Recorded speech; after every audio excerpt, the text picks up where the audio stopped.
Qué gozo volvernos a encontrar en este canal.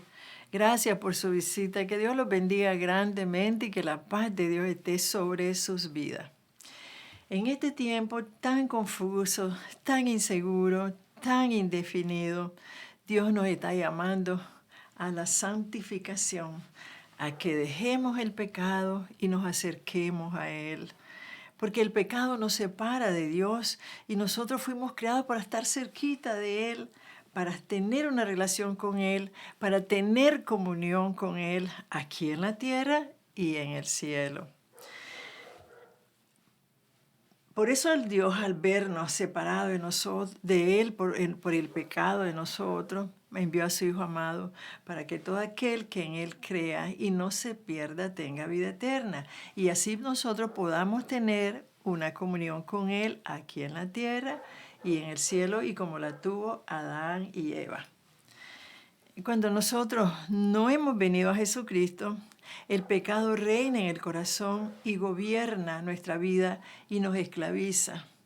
Pero una vez que somos redimidos, perdonados y le hemos dado la rienda de nuestra vida al Señor Jesucristo, debemos pelear con esos deseos pecaminosos que están en nuestros miembros para poder vivir en santidad, para poder agradarle a Él y así tener una relación y vivir en comunión con Él, que es el deseo de Dios y por lo que fuimos creados. Esta tarde yo les voy a dar un secretito para vivir en santidad, y es vivir bajo el temor de Dios. Voy a definir el miedo antes del temor, porque muchas veces se confunde el miedo con el temor, el pánico con el temor, y son dos cosas muy diferentes. Por ejemplo, el miedo nunca lo debemos confundir con el temor, porque es una sensación de angustia provocada por la presencia de un peligro, ya sea real o sea imaginario. Sin embargo, el temor de Dios no es nada de eso. El temor de Dios es respeto, es reverencia, es admiración, es sumisión a Dios y su voluntad. El temor de Dios es un don del cielo. Fue regalado a nosotros cuando recibimos a Jesucristo, cuando nacemos de nuevo. Luego nosotros lo vamos cultivando en la medida que vamos conociendo a Dios, respetándolo, admirándolo y obedeciéndole. Si nosotros lo cultivamos, podemos vivir en santidad, porque vivimos a la expectativa de no ofenderlo, porque estamos conscientes, en la medida que lo vamos conociendo, en la medida que lo vamos obedeciendo, estamos conscientes de su gran majestuosidad, de su gran grandeza y de lo que somos nosotros, porque entre más nos acercamos a Dios, más nos sentimos lo que somos, nada, que somos polvo y en polvo nos convertiremos, volveremos a ser polvo. La Biblia habla de muchos versos que hablan del temor de Dios, pero yo voy a mencionar algunos nada más. Vamos a mencionar Proverbios 1:7. Este verso es muy conocido por todos. Y dice que el principio de la sabiduría es el temor de Jehová. Los insensatos desprecian la sabiduría y la enseñanza. Ahora les voy a dar Proverbios 8:13. Dice que el temor de Jehová es aborrecer el mal. Proverbios 9:10, el temor de Jehová es el principio de la sabiduría y el conocimiento del Altísimo es la inteligencia.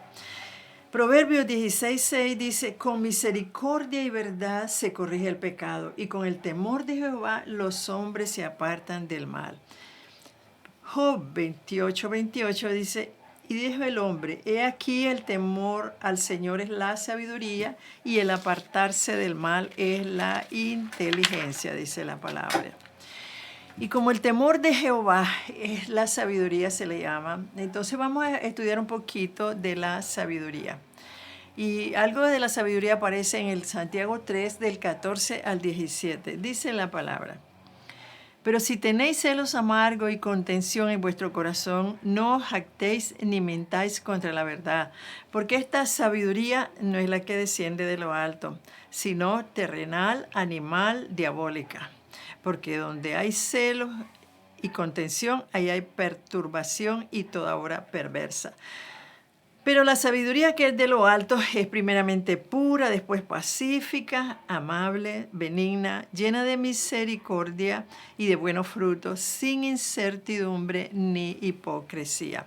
En estos versos están claramente definidas las dos sabidurías. La sabiduría terrenal procura satisfacer los deseos íntimos del hombre natural. La sabiduría diabólica contiene elementos que son características de los demonios.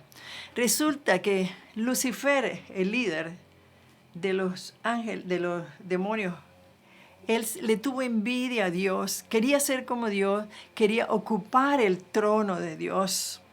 Entonces vino a su corazón celos amargos y contención con Dios, que se describen claramente en estas tres palabras de la sabiduría terrenal, que es la terrenal, animal y diabólica, que podemos decir que son los tres enemigos espirituales del hombre: el mundo, la carne y el demonio. Y es importante que solo los que venzamos estos enemigos vamos a tener el sello de Dios. Repito, ¿cuál es enemigo? El mundo, la carne y el demonio. Ese se trata, hablamos ahorita de la sabiduría terrenal, que es la terrenal, animal y diabólica. Vamos ahora a tratar aquí lo que dice el verso 17 de la sabiduría de lo alto. La vamos a leer, dice: pero la sabiduría que es de lo alto es primeramente pura, después pacífica, amable, benigna, llena de misericordia y de buenos frutos, sin incertidumbre ni hipocresía. Esta sabiduría solo es para los que se han arrepentido de sus pecados y han recibido a Jesucristo en su corazón, es decir, a los que han nacido de nuevo, a los que han tenido un encuentro con Jesucristo, viene la sabiduría de lo alto. Pero vamos a ver para el mundo. Para el mundo, por ejemplo, el más inteligente es el que saca primer lugar en su clase. O si no, esos personajes que invitan a tener conferencias en la televisión, en las universidades, son los más inteligentes. Y es cierto, son inteligentes, tienen mucho conocimiento de las cosas de la tierra y son considerados sabios porque tienen mucho conocimiento. Pero muchos de ellos no son gobernados por la sabiduría del cielo, de lo alto, sino que son gobernadas por la sabiduría terrenal, animal y diabólica, aunque tengan mucho conocimiento terrenal. Pero para Dios, el sabio y el inteligente es el que tiene temor. Sabio es el que tiene temor de Dios. Inteligente es el que lo conoce y se aparta del mal. Voy a repetirle. Para el mundo, el más inteligente es el que se saca primeros lugares, el que es famoso por conocimiento intelectual que tiene, ya sea que tenga la sabiduría de lo alto o la sabiduría terrenal. Pero para Dios, el sabio y el inteligente está definido en lo que hemos visto ya. El principio de la sabiduría es el temor de Dios, o sea, cuidarse de no ofenderlo, tener cuidado de no ofenderlo. Y el inteligente es el que conoce al Altísimo y se aparta del mal. El Señor nos demanda que seamos sabios y inteligentes, y lo seremos si en su palabra aprendemos sus mandamientos, sus preceptos y los ponemos por obra. ¿Qué hago yo para ser inteligente? Estudio los mandamientos, sus preceptos y los pongo por obra. ¿Qué dice Deuteronomio 4:6? Dice así: guardaos pues y ponedlos por obra, porque esta es vuestra sabiduría y vuestra inteligencia ante los ojos de los pueblos, los cuales oirán todos estos estatutos y dirán: ciertamente, pueblo sabio y entendido, nación grande es esta. Hay una confusión en el mundo, pero para Dios está claro, y esta es la verdadera sabiduría, la que viene de lo alto, a través del conocimiento de la palabra, del conocimiento de Dios, y en la medida que ponemos por obra el conocimiento de las palabras, los preceptos, sus mandamientos. Salmo 119, 4 dice, de tus mandamientos he adquirido inteligencia, por tanto he aborrecido todo camino de mentira. El salmista decía que había sido inteligente por sus mandamientos y cuando conoció su mandamiento aborreció toda mentira porque entendió que la sabiduría de Dios es la única que de veras te lleva al cielo y te lleva a todas las bendiciones del cielo. El mundo gobernado por Satanás es amigo de la mentira y del engaño y no quiere que seamos sabios ni inteligentes conforme a Dios. Por eso siempre busca cómo desviar al sabio y al inteligente. Colosenses 2:8 dice, nos desvía por medio de las filosofías huecas y extrañas, según las tradiciones de hombre, conforme a los rudimentos del mundo y no según Dios, según Cristo. Colosenses 2:8. Por eso, en todos los tiempos y sobre todo en esta rabacasía debemos ser muy cuidadosos con lo que vemos, con lo que oímos y no debemos dejarnos influenciar por nada de estas cosas. Es tan fácil ser engañados y si no fijémonos, ¿qué le pasó al pueblo de Dios en el desierto?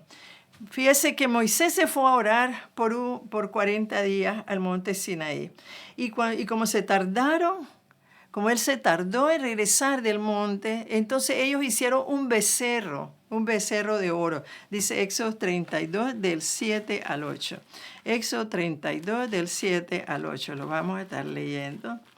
Dice la palabra, entonces dijo a Moisés, anda, desciende, porque tu pueblo que sacaste de la tierra de Egipto se ha corrompido. Pronto se han apartado del camino que yo les mandé, se han hecho un becerro de fundición y lo han adorado y le han ofrecido sacrificio y han dicho, Israel, estos son tus dioses que te sacaron de la tierra de Egipto.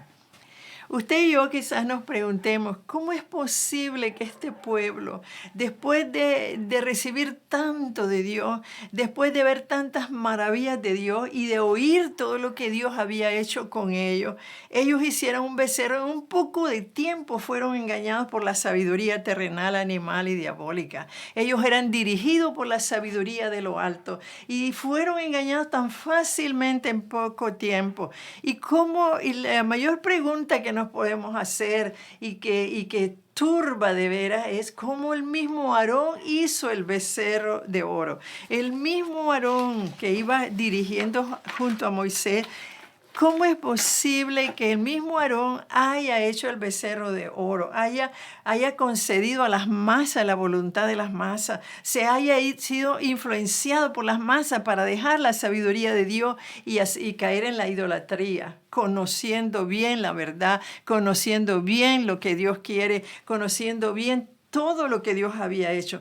¿Cuál es la respuesta a esta pregunta? Por Rabacasa, ¿por qué habían sido tan engañados conociendo tanto la verdad? Es bien difícil, pero así somos engañados todos. Por eso debemos entender que cualquiera puede ser engañado y por eso debemos entender que no podemos descuidarnos ni un momento de la palabra, porque un pequeño descuido, como les pasó a ellos, al becerro, a la idolatría, a la sabiduría terrenal, animal y diabólica. ¿Por qué fueron engañados? Vamos a leer Éxodo 12:38. Ahí está la respuesta de por qué fueron engañados. Dice, también subió con ellos gran multitud de toda clase de gentes y ovejas y muchísimo ganado. Lo que significa, ¿qué significa eso? Que salieron de Egipto con ellos toda clase de gente de diferentes creencias y diferentes prácticas. Estas personas y los israelitas débiles influenciaron en la multitud para quitar la sabiduría, para que no tuvieran temor de él y pecaran contra él. Qué importante es entender que cualquier influencia puede transformarnos de una sabiduría a la otra. Y lo podemos ver, y repito, que es impresionante ver cómo el pueblo de Israel, que era tan conocedor de Dios, cayera en poco tiempo por la gente que estaba ahí en medio, los débiles y la gente extraña que no conocía esta sabiduría, influenciaron y cayeron en la idolatría. Por eso es importante Y por eso el Nuevo Testamento nos señala, nos anuncia, nos predice de la apostasía de los últimos tiempos. Dice 1 Timoteo 4:1. Por eso el Espíritu dice claramente que en los postreros tiempos, que son nuestros tiempos de ahora, algunos apostarán de la fe, escuchando a todo espíritu engañador y a doctrinas de demonios. En estos tiempos es fácil escuchar tanta doctrina y espíritus engañadores y doctrinas de demonios. Ahorita, en este tiempo, somos fácilmente engañados a dejar la sabiduría de Dios y a caer en la sabiduría terrenal, animal y diabólica. Por eso dice el verso 7 de 1 Timoteo 4, dice, desecha las fábulas profanas y viejas y ejercítate en la piedad.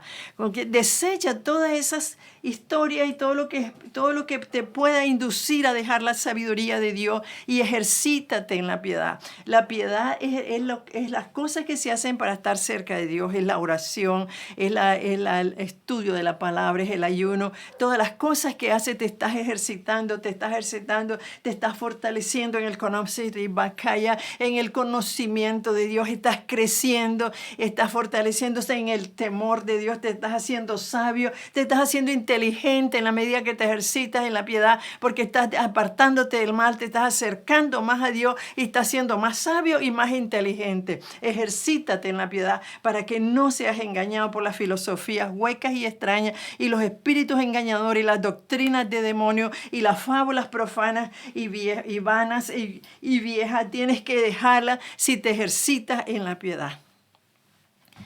Es importante prepararse y ser personas competentes con el conocimiento de la ciencia. Es importante estudiar, es importante que los jóvenes estudien y que los mayores sigamos estudiando lo más que podamos.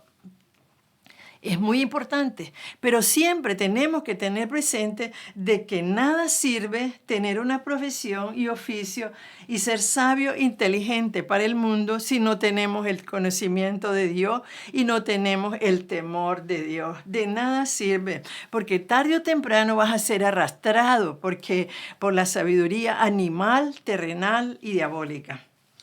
Por eso es importante también que tomemos en cuenta que en la medida que escalamos en nuestra vida profesional y en la sabiduría del mundo, si nos dejamos influenciar por las multitudes que no buscan la sabiduría ni la inteligencia de Dios, terminaremos tarde o temprano comprometidos con la sabiduría animal y diabólica y no veremos la bendición terrenal de Dios y la bendición eterna. En la Biblia encontramos tantos ejemplos como lo que vimos con los israelitas en el desierto, que se dejaron influenciar por la sabiduría terrenal, animal y diabólica. El mismo Salomón, encontramos a Sansón, encontramos a tantos jueces y a reyes en la mera palabra de Dios. Y si damos una mirada al mundo, vemos tanta gente prosperada con la inteligencia del mundo, con mucha fama, con mucho dinero, pero nunca tomaron en cuenta la sabiduría ni la inteligencia de Dios. Y terminaron arrastrados por la sabiduría animal, terrenal y diabólica. Me llama mucho la atención un título en la Biblia que está en Deuteronomio 10:12, que dice así, lo que Dios exige, dice el título en la Biblia. Y dice así, ahora pues Israel, ¿qué pide Jehová tu Dios de ti? Sino que temas a Jehová tu Dios, que andes en todos sus caminos y que lo ames y le sirvas a Jehová tu Dios con todo tu corazón y con toda tu alma. O sea, si temes a Jehová, vas a andar en sus caminos, le vas a amar, le vas a servir con todo el corazón y con todo el alma. Temer a Jehová es la clave para vivir en santidad. Voy a repetir esta frase, esta exclamación. Temer a Jehová es la clave para vivir en santidad. Pero antes de orar, quiero dejarle 3 versos que tienen promesa a los sabios y a los inteligentes espirituales. Primera promesa, Proverbios 10:27. El temor de Jehová aumentará los días, mas los años de los impíos serán acortados. Proverbio 22:4. Riqueza, honra y vida son la remuneración de la humildad y del temor a Jehová. Segunda promesa. Tercera promesa. El fin de todo discurso es este: teme a Jehová y guarda sus mandamientos, porque esto es el todo en el hombre. Oremos. Padre precioso, aquí estamos, Señor, terminando una enseñanza, Señor, del temor tuyo. Qué claro habla de las dos clases de sabiduría, Señor. Y somos nosotros, tus hijos, si somos inteligentes y de veras te hemos conocido. Ya escogimos, Señor, crecer en la sabiduría, en el temor tuyo, Padre. Ayúdanos, Señor. Ayúdanos a santificarnos, que nos estás llamando a eso, Padre. Ayúdanos a apartarnos de mal, a ser inteligentes. Y ayúdanos a ser sabios, a temer ofenderte, Señor. A respetarte, Señor. A amarte, a obedecerte, Señor amado. Los tiempos son duros y difíciles, Padre. Y queremos llegar hasta el final de esta carrera, Señor. Mantén en nosotros ese temor a ti, ese respeto a ti, Señor. A cada uno de tus hijos en todos los rincones de la tierra. Te lo estamos rogando en el nombre de tu amado Jesucristo, Señor. Y también, Señor, yo quiero invitar a estas personas que no te conocen, que todavía están en angustia del alma, porque estar sin Cristo, el alma está en pecado, la vida está en pecado, estamos en pecaminosidades, viviendo una vida de pecado porque no tenemos comunión con Dios. El pecado nos separa de Dios. Para ti hay esperanza en esta tarde, para ti que te estoy hablando. Haz esta oración conmigo, repítela con todo tu corazón, porque la Biblia dice que con el corazón se cree para justicia, pero con la boca se confiesa para salvación. Haz esta oración conmigo, con todo tu ser y con toda su sinceridad, y dile: Señor Jesús, yo quiero esa sabiduría de lo alto. Yo no quiero más esta angustia en mi alma. Yo quiero esa paz tuya. Yo quiero ese conocimiento tuyo, Señor. Yo quiero ese temor tuyo, Señor. Y para ellos reconozco que soy un pecador y vengo a pedirte perdón por mis pecados, Señor. Creo que viniste a este mundo para morir en esa cruz y derramar tu sangre por mis pecados. Perdóname, Señor, me arrepiento y te recibo en mi corazón como mi Señor, como mi Salvador. Gracias por salvarme. Gracias, Señor. Amén y amén. Dios les bendiga grandemente.